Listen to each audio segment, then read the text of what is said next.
शादी के 1 साल बाद ही मेरे पति इस दुनिया और मेरी ज़िंदगी से हमेशा के लिए चले गए। सास ने मेरी शादी अपने नाती से करवा दी, जो अभी सिर्फ 14 साल का था। मैंने सोचा था मेरी शादी जिससे हुई है वो तो बच्चा है, लेकिन मेरा नाम कल्पना है। मैं बहुत ज़्यादा खूबसूरत थी, मेरी ज़िंदगी में सब कुछ ठीक था। मुझे ऐसा लगता था ज़िंदगी में फिर कभी कुछ बुरा नहीं होगा, क्योंकि मैंने कभी कुछ बुरा नहीं किया था। लेकिन वही होता है जो किस्मत में लिखा होता है। जब मैं छोटी थी तो मेरी माँ एक आदमी के साथ मुझे और मेरे पापा को छोड़कर भाग गई थी। मेरे पापा घर में ज़्यादा ध्यान नहीं देते थे और वह भी एक औरत को शादी करके ले आए। जब मैं 18 साल की हो गई तो मैं घर के सारे काम करती थी, बच्चों को ट्यूशन भी पढ़ाती थी। इसीलिए सब कहते थे कि तुम्हारे पापा कभी भी तुम्हारी शादी नहीं करेंगे। एक तो उनको नौकरानी मिली हुई है, ऊपर से 15,000 तुम कमा लेती हो। पापा जो कह देते वही होता। शायद यही वजह थी कि बात बदल गई थी। मैं 10 से 15,000 तक आराम से कमा लेती थी, जो कि सौतेली माँ मुझसे ले लिया करती थी। लेकिन फिर भी एक दिन मुझसे मेरी सौतेली माँ ने बताया कि तुम्हारे लिए रिश्ता देख लिया है। तो मैं हैरान रह गई। मुझे लगा मजाक कर रही है, लेकिन उन्होंने यह नहीं कहा था कि तुम्हारे लिए रिश्ता देखने वाले आ रहे हैं। उन्होंने कहा कि तुम्हारे लिए रिश्ता देख लिया है, बात भी पक्की कर दी है, तुम शादी की तैयारी कर लो, 1 महीने में तुम्हारी शादी हो जाएगी। मैं हैरान थी, लेकिन अंदर से खुश भी हुई, क्योंकि मेरी ज़िंदगी का एक नया मोड़ आने वाला था। मैंने तो अपने दिल से यह बात निकाल दी थी कि मेरी शादी होगी, क्योंकि मुझे लगता था मेरी सौतेली माँ कभी मेरी शादी नहीं करवाएगी। लेकिन अब यह सब कुछ हो रहा था, इसलिए मैं बहुत ज़्यादा खुश थी। खुशी खुशी शादी की तैयारी में लग गई। शादी की रात भी बहुत कुछ अजीब हुआ। मैंने अपने पति को देखा ही नहीं था। हम लोगों को साथ बिठाया गया था, लेकिन मैं नीचे देख रही थी। इतनी हिम्मत कहाँ होती है दुल्हन में कि सर उठा ले और गर्दन घुमाकर अपने पति को बिल्कुल देख ले। मैंने भी नहीं देखा था।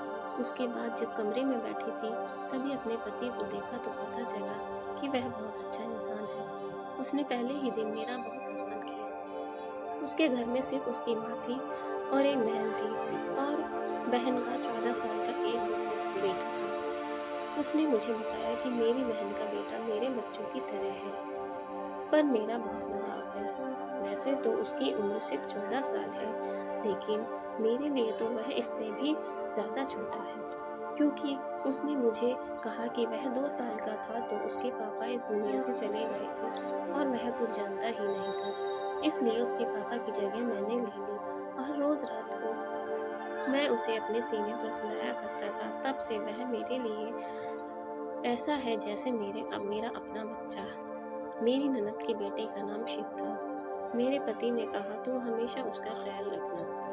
मैंने कहा ठीक है, आप चिंता ना करें, वह मेरे लिए भी छोटे भाई की तरह ही है। शादी की रात अच्छी गुजर गई। ऐसा लगता था जिंदगी भी अच्छी गुजर जाएगी। लेकिन सुबह हुई तो सास ने कुछ अजीब पूछा और मेरे कमरे में आ गई। मुझे इतनी शर्म आ रही थी, मैं शर्म से पानी पानी हो रही थी। मैं सोचने लगी औरतें इस तरह की हरकतें क्यों करती हैं। उसके बाद मैं अपने भांजे के पास थोड़ी देर बैठ गई। मेरी सास ने कहा अब तुम तैयार हो जाओ, रोज तुम्हें देखने के लिए रिश्तेदार आएंगे। शादी धूमधाम से हुई है, जबकि इतने पैसे नहीं थे, लेकिन बारी बारी सब लोग तुम्हें देखने के लिए आएंगे, और जो भी पैसे देंगे वह मुँह दिखाई में देंगे, तो वो मुझे दे देना। मैंने कहा ठीक है। मेरी सास परंपरा निभाने वाली सास की तरह ही थी, लेकिन भांजा अच्छा था। पहले मेरे साथ से हंसी मजाक कर रहा था, फिर उसने अजीबोगरीब किस्म की बातें शुरू कर दी थी। मुझसे पूछने लगा आप और मामा क्या कर रहे थे। मैंने कहा हम लोग बातें कर रहे थे। उसने कहा नहीं, आप लोग जल्दी सो गए थे। आपके कमरे की लाइट ऑफ हो गई थी, मैंने देखा था। मैं हैरान रह गई। मैंने कहा, ये हमारे कमरे के बाहर बैठा था। कहीं इसने हमारी बातें तो नहीं सुन ली। मुझे बहुत शर्मिंदगी हो रही थी, लेकिन वह आराम से बातें कर रहा था, जैसे उसे कुछ पता ही नहीं था। इसलिए मैंने भी ज्यादा बात नहीं की। कहने लगा, आप कहाँ सोती हैं? मामा किधर सोते हैं? मुझे समझ नहीं आ रहा था इसे क्या जवाब दूँ। फिर पूछने लगा, क्या आप लोग एक साथ सोते हैं? मुझे बड़ी शर्मिंदगी हुई। शाम को मैंने यह बात अपने पति को बताई। वह इस तरह से सवाल पूछ रहा था। अजीब बात है, इतने छोटे बच्चे के दिमाग में इतने सारे सवाल। मेरे पति ने कहा, मैंने तुम्हें कहा था कि तुम्हें उसका ख्याल रखना है। तुम पहले दिन ही उसकी शिकायत करने लगी हो। मैंने कहा कि मैं शिकायत नहीं कर रही हूँ, लेकिन आजकल के बच्चों के दिमाग में इस तरह के सवाल नहीं होने चाहिए। मेरे पति ने कहा, इस उम्र में जिज्ञासा होती है, लोग सवाल पूछ लेते हैं। मेरा भांजा बहुत ज़्यादा मासूम है। उसका ख्याल रखना, उसकी कमजोरी, उसकी गलतियाँ तलाश करने को नहीं कहा है। यह बेचारा तुम्हारे आगे पीछे फिरता है। मामी मामी कहते उसका मुंह नहीं थकता, और तुम हो कि उसके लिए इस तरह सोच रही हो। मैं तो हैरान थी कि मेरे पति को क्या हो गया था। वो वाकई अपने भांजे के लिए बहुत ज़्यादा इमोशनल थे। ये बात समझने में मुझे ज़्यादा देर नहीं लगी कि अगर मुझे अपने पति को खुश रखना है तो उनके सामने उनके भांजे की कोई भी बुराई नहीं करनी, नहीं तो उसे बुरा लग जाएगा। उसके बाद मैंने ऐसा कुछ भी नहीं किया। अभी हमारी शादी को एक हफ्ता हुआ था। मेरे पति फिल्मी किस्म के इंसान थे। उसे मुझ में बहुत ज़्यादा दिलचस्पी थी। वो मुझे छोड़ते ही नहीं थे। एक दिन तो वह सुबह से मेरी सास मुझे आवाज़ दे रही थी, लेकिन मेरा पति मुझे अपने पास से उठने ही नहीं दे रहे थे। वो कह रहे थे, मुझसे अच्छी अच्छी बातें करो, मेरी आंखों में देखो। तुमने क्या कभी फिल्में नहीं देखी हैं? जैसे फिल्मों में हीरो हीरोइन एक दूसरे के साथ बैठकर बातें करते हैं और मेरे साथ बैठी रहो। मैंने कहा, आपकी माँ मुझे बुला रही है, कोई काम हुआ? क्योंकि सुबह के 11 बज रहे थे। ये कोई 4 या 5 बजे का वक्त नहीं था। लेकिन मेरा पति मुझसे बातें कर रहा था और वही हुआ। मुझे मेरी सास से डांट पड़ती रही। मुझे इन लोगों का समझ ही नहीं आता था। यह लोग थोड़े से अजीब थे। मेरी सास आखिर कह ही दिया, तुमने तो आते ही मेरे बेटे को अपनी उंगलियों पर नचाना शुरू कर दिया है। तुम्हारे अलावा इसे कोई दिखाई नहीं देता। मैंने कहा, ऐसा कुछ नहीं है। अब वो खुद ही मेरा दीवाना है, तो मैं क्या कर सकती हूँ। लेकिन मेरे पति ने मुझे कहा था, मेरी माँ का हमेशा ख्याल रखना, उसको खुश रखना। इसलिए मैं सारे घर के काम अच्छे तरीके से करती थी, कभी कुछ भी नहीं बोलती थी, कोई जवाब नहीं देती थी उनको। अगर जवाब देती हूँ तो बहुत तरीके से, जिस पर वह गुस्सा नहीं होती। पर मेरी शादी को अभी 1 साल भी पूरा नहीं हुआ था जब मुझे एक बुरी खबर मिली। वो ये है कि मेरा पति इस दुनिया से चला गया। उसके बाद हम लोग बहुत ज़्यादा परेशान हो गए और सोचने लगे कि ये खबर झूठी हो।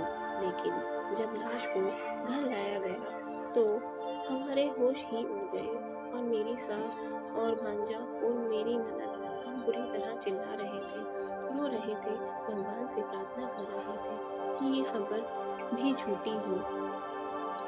पर मेरा पति इस दुनिया से जा चुका था। ये दुख मेरे लिए बहुत बड़ा था। मेरे माँ बाप ने कहा, ये दुख तुम अपने ससुराल में ही पूरा करो, इसके बाद हम तुम्हें आकर ले जाएंगे। मैं रोती रही, तड़पती रही। मेरी सास मुझे कहती रही कि जब से तू आई है तूने मेरे बेटे को खा लिया, तेरे कदम ही मुंहस है। इस घर का वारिस चला गया और मेरा बेटा चला गया, सब कुछ बर्बाद हो गया, सब कुछ खत्म हो गया। तूने किया है ये सब। 4 महीने ताने सुनने में ही गुजर गए थे, लेकिन उसके बाद ये वक्त ख़त्म हो गया तो मैं ये सोचकर थोड़ी बेफिक्र थी कि अपनों के पास चली जाऊंगी। वैसे भी अब मेरी ज़िंदगी में खुश रहने के लिए क्या रह गया था। पापा ही थे मेरे अपने, बाकी तो मेरी माँ भी सौतेली थी। जब मेरी सौतेली माँ और मेरे पापा मुझे वापस लेने के लिए आए तो मेरी सास ने एक ऐसी बात की कि सब हैरान रह गए। मेरी सास का कहना था, मैं इसे वापस नहीं भेज सकती, ये मेरे बेटे की विधवा है। मेरे पापा ने कहा, आपका बेटा इस दुनिया में नहीं रहा, इसका यहाँ पर क्या काम। लेकिन मेरी सास का कहना था, इसकी वजह से तो मेरा बेटा गया है, अब यह भी यहाँ से चली जाएगी क्या। मेरे घर में कमाने वाला कोई भी नहीं है। मेरी एक बेटी है जो विधवा है, उसका एक बेटा है जो अभी स्कूल में पढ़ता है, तो फिर क्या हम भूखे मर जाएंगे।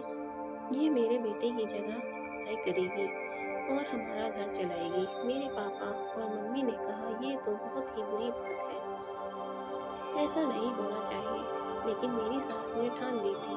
फिर मेरे पापा मेरी सास के बीच काफ़ी बहस हुई। कभी कभी बात इस तरह जाती, कभी उस तरफ। जब मुझसे पूछा गया तो जाहिर है मैं वापस जाना चाहती थी, मेरा भी इस घर में दम लगता था। फिर मेरी सास ने कहा, ये यहाँ से नहीं जाएगी। मेरी सास ने अपने कुछ रिश्तेदारों को भी बुला लिया जो बुरी तरह से लड़ाई करने के लिए तैयार बैठे थे, अजीबोगरीब तरह की बातें कर रहे थे। फिर नतीजा यह निकला कि मेरी शादी दोबारा करा दी जाए, तो फिर मैं इस घर में रह सकती हूँ।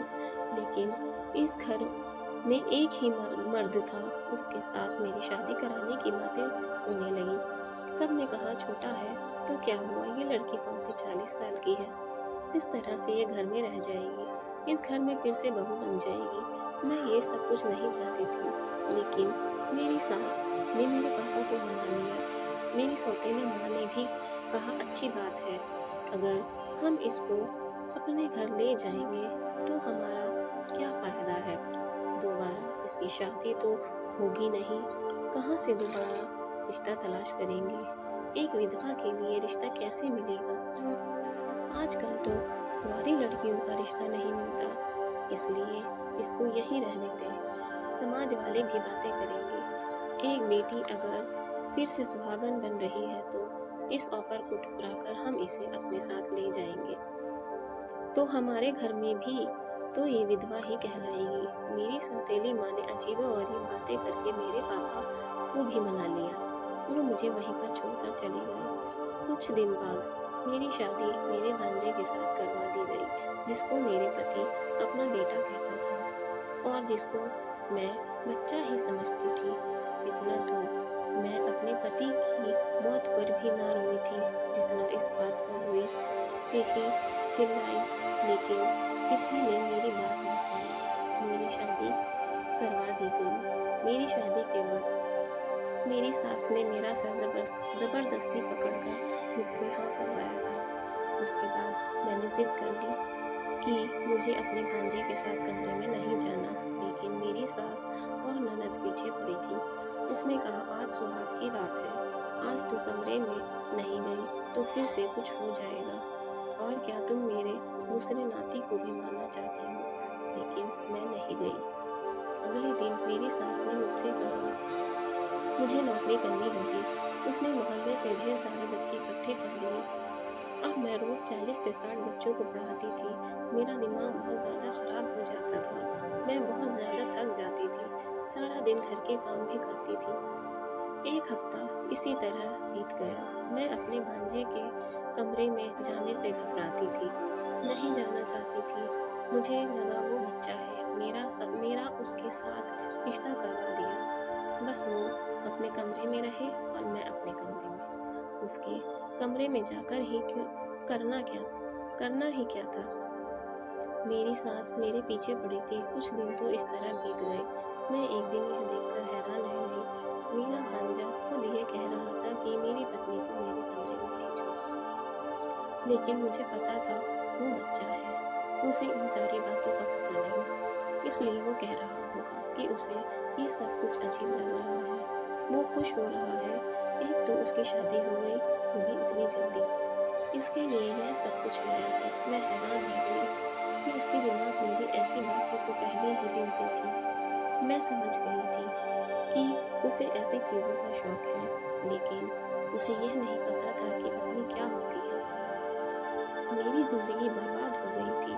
मेरी ज़िंदगी में अब कुछ भी नहीं था। मैंने एक दिन सोच लिया कि मैं इस घर से भाग जाऊंगी। ये कोई इतना ज़्यादा मुश्किल नहीं था, इसलिए मैंने सोच लिया कि मुझे क्या करना है। लेकिन मेरे भांजे को पता चल गया। उसने कहा, फिक्र ना करें, मैं आपकी मदद करूँगा, जो भी आप कहेंगे मैं करूँगा, फिक्र मत करो, आपको कोई दिक्कत नहीं होगी, मैं आपका ख्याल रखूँगा। वह बातें तो इस तरह कर रहा था जैसे कि मैं सुनना चाहती थी। मैं बुरी तरह रोने लगी। मैं भी घर से भागना नहीं चाहती थी। भाग कर कहाँ जाती? एक बार भाग जाती तो मुझ पर पता लग जाता कि यह घर से भाग गई। मैं एक इज्जतदार बाप की बेटी थी। मैंने सारी जिंदगी इज्जत से गुजारी थी। मैं अपने बाप का नाम कैसे बदनाम कर सकती थी? मैं बुरी तरह से रोने लगी और अपने पति के साथ वापस आ गई। ऐसा पति नहीं चाहिए था, मेरा दिल नहीं कर रहा था उसको पति कहने का। सुबह इस बात की आखिर मेरी ननद सास को भी हो गई, लेकिन मेरे देवर ने सब कुछ संभाल लिया, वरना मुझे बहुत हर्ट होती और मैं ऐसा नहीं चाहती थी। उसके बाद मेरी ननद को बैठे बैठे न जाने क्या हो गया, उसने शोर करना शुरू कर दिया। उसने कहा, आज तो तुम मेरे बेटे के कमरे में घुस, तुमने तमाशा बना लिया। इसकी पत्नी हो, पति पत्नी एक साथ नहीं रहेंगे तो क्या अलग अलग रहेंगे? यह बात बिल्कुल भी अच्छी नहीं है। मैंने बहुत सोचा। मेरी सास ने ज़बरदस्ती मुझे फिर से दुल्हन बनने को कहा। मुझे दुल्हन बनाकर कमरे में भेज दिया। एक पल को मैंने सोचा कि मैं अंदर से कमरे को ताला लगा लूं, लेकिन मैं ऐसा नहीं कर पाई क्योंकि मेरी सास ने पहले ही दरवाज़ा खोल दिया था। थोड़ी देर बाद मेरा भांजा कमरे में आ गया। मैंने कहा, ये तो बच्चा है, इसे डरा धमका के सुला दूंगी, मुझे परेशान होने की क्या ज़रूरत? मेरी सास भी खुश और मैं भी खुश। किसी को क्या पता चलेगा कि कमरे के अंदर क्या हो रहा है? मैं हैरान होने लगी कि ये ख्याल मुझे पहले क्यों नहीं आया। उसने मुझे कहा कि तुम बहुत प्यारी लग रही हो। मैंने कहा, ठीक है, अब तुम सो जाओ। मैं मेकअप और ज्वेलरी उतारने लगी। उसने कहा, तुम बहुत अच्छी लग रही हो। मैंने कहा, मैं अच्छी हूँ या बुरी, इससे तुम्हें कोई मतलब नहीं, चुप करके सो जाओ। मैंने उसे आखिरी बार कहा था। किसी बीवी की तरह नहीं, बल्कि शायद उसकी माँ की तरह बोल रही थी, जो डांट कर सुला देना चाहती थी। लेकिन वो मुझे ऐसी नज़रों से देख रहा था जैसे किसी ने आज तक मुझे नहीं देखा था। मैंने कहा, मेरी शक्ल क्यों देख रही हो? चुपचाप सो जाओ। मैं अभी भी इस पर रौब जमाने की कोशिश कर रही थी, जबकि मुझे डर लग रहा था। थोड़ी देर के बाद उसने मेरा हाथ पकड़ा और मेरे मुंह पर थप्पड़ दे मारा। मैं हैरान रह गई। उसने कहा, तुम्हें तमीज़ नहीं है? अपने पति से किस तरह की बातें करते हो? तुम मुझ पर चिल्ला रही हो, बेवकूफ़ औरत। मैंने कहा, तुम अभी ज़मीन से निकले नहीं हो और रोते ही पति बनने के लिए? मेरे पति नहीं हो तुम, तुम्हारी उम्र ही क्या है? उसने कहा कि तुम मुझे पहले दिन ही पसंद आ गई थी। तुम्हें पता है तुम्हें पाने के लिए मैंने क्या कुछ नहीं किया? अपने बाप जैसे मामा को मारना पड़ा क्योंकि मैं तुम्हें पाना चाहता था। ये सुनकर मेरी रूह कांप गई। उसने अपने मामा को खुद मारा था। उसने कहा, मैंने अपने मामा को खुद मारा था। उसने कहा, मैंने अपने मामा की कार का ब्रेक खोल दिया था, जिसकी वजह से जब वह थोड़ा आगे गया तो उसका ब्रेक पर से कंट्रोल खत्म हो गया। उसका एक्सीडेंट हो गया। सब ने यही समझा कि उसका हादसा हो गया है, वह दुनिया से चला गया, जबकि यह सोचा समझा प्लान था।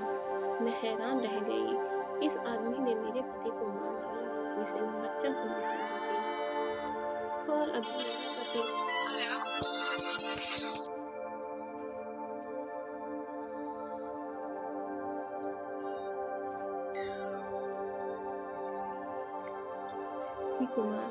जिसे मैं बच्चा समझ रही थी, और यही समझा कि हादसा हो गया, वह दुनिया से चला गया, जबकि यह सोचा समझा प्लान था। मैं हैरान रह गई। इस आदमी ने मेरे पति को मार डाला, जिसे मैं बच्चा समझ रही थी, और अभी मेरा पति बना खड़ा था।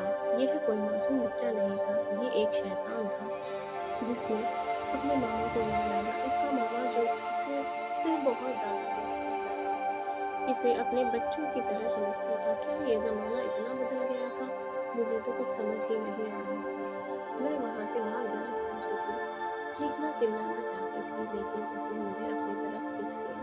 मगर जब से मुझे ये पता चला मेरे पति की मौत नहीं बल्कि मारा गया था, तो मैं 1 हफ्ते तक बेहोश रही।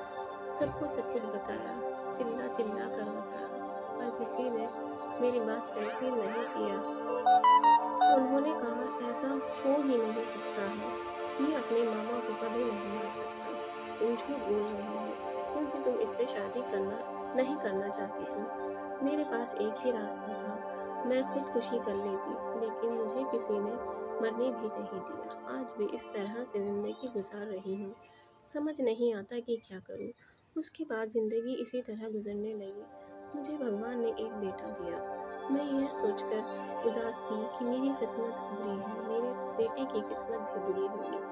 पर मेरी किस्मत इतनी भी बुरी नहीं थी, क्योंकि मेरे भांजे के साथ भी वही हुआ जो उसने अपने मामा के साथ किया। मैंने उसको पुलिस के हवाले कर दिया। मैं इतने दिनों से उसके खिलाफ सबूत इकट्ठा कर रही थी। अब उसको उम्र कैद हो चुकी है। ये सदमा मेरी सास बर्दाश्त न कर पाई, वो भी मर गई। उसके बाद मैंने अपनी ननद की दूसरी शादी करा दी और वो भी बहुत खुश है। उसको एक अच्छा जीवन साथी मिला है और अब वो सारा घर मेरा हो गया है। अब मैं अपने बेटे के साथ रहती हूँ, बच्चों को ट्यूशन पढ़ाती हूँ।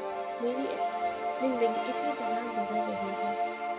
मैंने कभी ये नहीं सोचा था कि मेरे साथ ये सब कुछ हो जाएगा, पर फिर भी ये सब हो गया। मैं अपने